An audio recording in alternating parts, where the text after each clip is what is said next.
Hello, habari, karibu Dissertation Help Tanzania, ambapo kwenye video ya leo nataka kwenda kuonyesha jinsi ambavyo unaweza ukagawa process yote ya research yako kwenye step 5 tu, ambazo zitakufanya uweze kumaliza research yako ukiwa na amani bila kuwa na stress. Unamaliza kwa mafanikio bila kuwa na stress yoyote ile. Kabla sijaenda kuzungumzia hiyo clip, kwanza napenda kukaribisha kwenye foundation yetu, Dissertation Help Foundation, ambao ni platform mahususi tumeianzisha kwa ajili ya kuwasaidia wanafunzi wa masters ili waweze kufanikisha uandikaji wa proposal zao na kufanya research yao kwa ujumla bila kuwa na stress yoyote. Kilichotusukuma kuanzisha platform hii ni kwa sababu binafsi kwa miaka kama 7 mfululizo nimekuwa nikiwasaidia wanafunzi wa masters kufanya dissertation zao, ambapo nikabaini kuna changamoto katika swala zima la kuandaa na kufanya research project. Kwa kuzingatia hilo tukaandaa hii platform ambayo inawasaidia sasa wanafunzi basi waweze kupata guidance ya kuweza kukamilisha dissertation zao kwa wakati na bila kuwa na stress. Kwa hiyo kwenye video hii tutakwenda kuzungumzia hizo phases 5 za kuweza kufanya dissertation yako kwa uhakika na bila kuwa na stress. Lakini kabla hujaenda kwenye hizo phases, nakushauri uweze kusubscribe kwenye channel hii, na baada ya kusubscribe uweze kubofya kile kialama cha kengele ambacho kitakuwezesha kuwa mtu wa kwanza kupata notification kila mara ambapo tutakuwa tunapost video za namna hii. Ni channel ambayo itakuwa ina post video za mara kwa mara kuhusiana na jinsi ya kufanikisha research project kwa wanafunzi wa masters hususan waliopo Tanzania. Sasa twende tukaangalie phases zetu. Kwenye hiyo phases ziko phase 5. Phase ya kwanza tunaita ni phase ya kufanya planning na kuandika concept note. Hii ni phase ambayo tunasema ni phase ya msingi sana, ambayo ni kama ina set roadmap. Tunasema ina set roadmap kwa ajili ya research yako. Na hizi zinakuwa phases kwa sababu zinategemeana. Phase moja lazima ikamilike ndio uende kwenye phase ya pili. Sasa kwenye phase hii mambo unayoyafanya makubwa ni mawili. Jambo la kwanza, unafanya kitu kinaitwa unachagua topic. Lazima uchague topic ambayo iko clear na researchable. Iwe clear lakini iwe researchable. Swali, je, unajuaje kama hii topic yangu iko clear na researchable? Kuna tool, kuna guidance ambayo tunaitoa ili uweze kusema topic yako imekuwa clear na researchable. Lazima iwe na sifa angalau hizi hapa 3. Kwanza, iwe relevant kwa study yako, kwa field yako. Ya pili, iwe manageable ndani ya muda uliokuwa nao. Nimekutana na changamoto hapa, wanafunzi wa masters wanakuja na research title makubwa ambayo unajikuta yanahitaji hata miaka 3 mpaka 4 ili aweze kuwa complete. Kwa hiyo uliweke title yako kwa namna ambavyo itakuwa manageable within the time frame uliokuwa nayo. Lakini pia iwe supported na available literature. Lazima umefanya preliminary literature review ili uweze kujua title yako inakuwa supported na literature. Hilo jambo la kwanza. Jambo la pili, ukishapata topic yako na umefinalize na umekubaliana na supervisor wako, kama unaye ni vizuri ukimaliza ukishapata topic unashare naye mpaka mmekubaliana, ndio una move step ya mbele. Baada ya hapo unakwenda kuandika kitu kinaitwa concept note. Concept note in short, hii ni short document ambayo ina summarize research idea yako. Una summarize research idea, angalau mtu apate idea, school ambapo upo, institute ambapo upo, faculty, whatever, supervisor wako waweze kupata idea ya nini unataka kwenda kukiresearch. Hiyo idea tunaipresent kwenye kitu kinaitwa concept note. And it's very important kuandaa hii kwa sababu ukiandaa hii inakusaidia wewe kutopoteza muda kuandika full proposal ambapo mwisho wa siku inaweza ikakataliwa. So kama ikikataliwa concept note inakuwa hujapoteza muda sana, kwa sababu ni 3 just huwa inakuwa 3 pages, maximum ni 3 pages, lakini inashauriwa angalau ziwe 2. So it's a very brief document. Sasa concept note ili uweze kuiandika, unatakiwa kwenye concept note ili iwe strong, mambo haya 4 lazima uweze kuyasema clear, precisely. uweze kudefine topic yako, uweze kuandika statement of the problem, uweze kuset objectives na uweze kuoutline methodology utakayoitumia. Kufanya hilo liwe rahisi, kuna format ambayo inashauriwa kwenye kuandika concept note. Concept note lazima iwe na title, lazima iwe na background, lazima iwe na research questions, lazima iwe na aim au purpose, na lazima kuwa kuna objective ambazo zinakuwa specific objectives, lakini mwisho wa siku lazima kuwa kuna summary ya methodology utakayoitumia katika kufanya research yako. Mwisho lazima kuwa kuna key references, kwa sababu unapoandaa concept note huwa unakuwa unafanya kitu tunaita preliminary literature review. So it's better uweze kulist zile key references ambazo umezitumia kwenye level ya concept note. Toka hapo tunaenda phase ya pili. Phase ya pili hii sasa ni full proposal development. Kwenye full proposal development, in fact, hapa unachokifanya una expand concept note yako. Just expand the concept note, ambapo hapa kabla huja expand utaenda kufanya thorough literature review.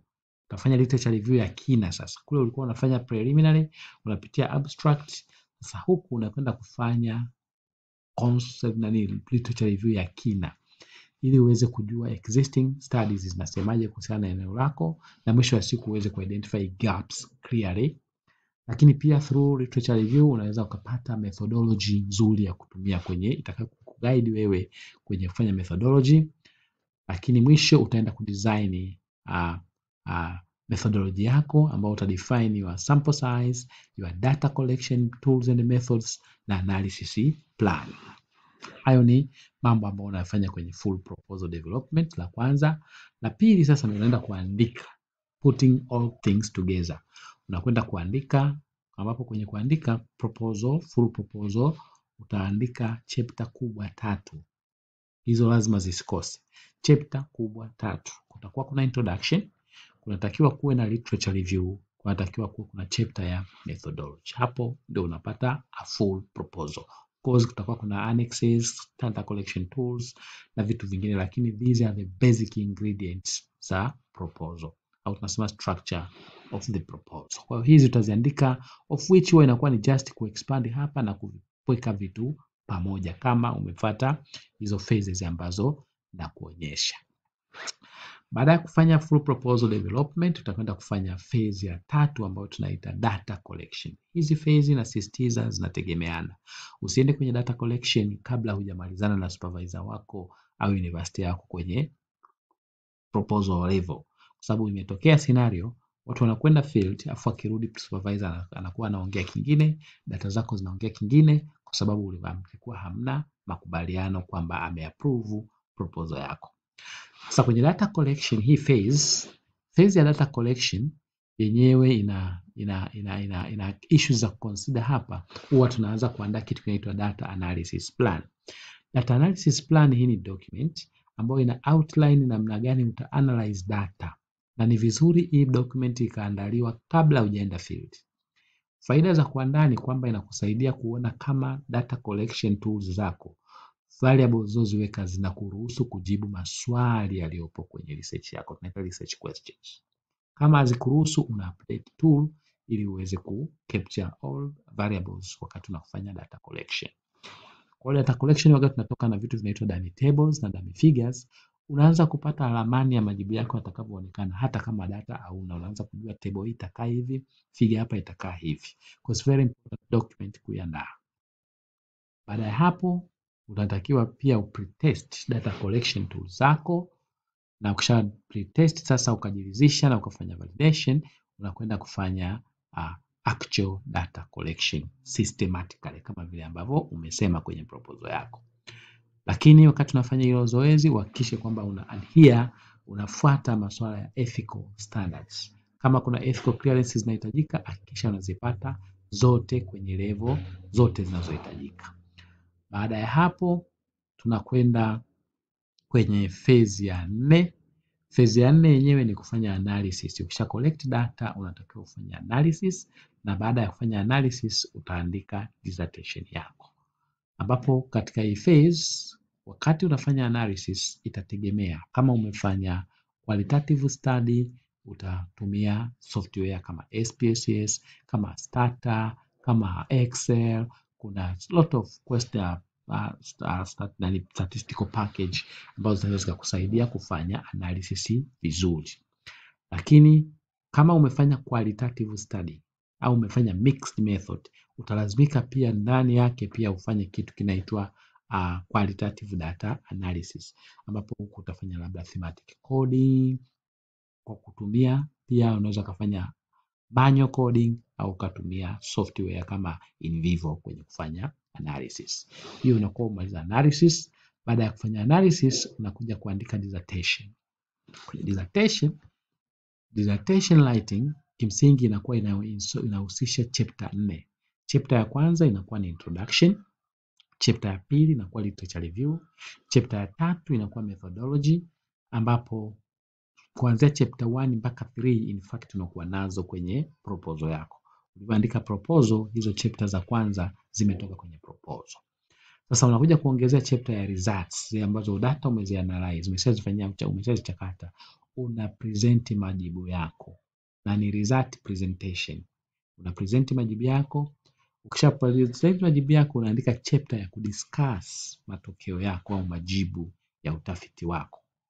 Alafu baada ya hapo utakuwa na chapter ya 6 ambayo based ya analysis na jinsi ulivyofanya discussion una make conclusion ipi based on your research questions.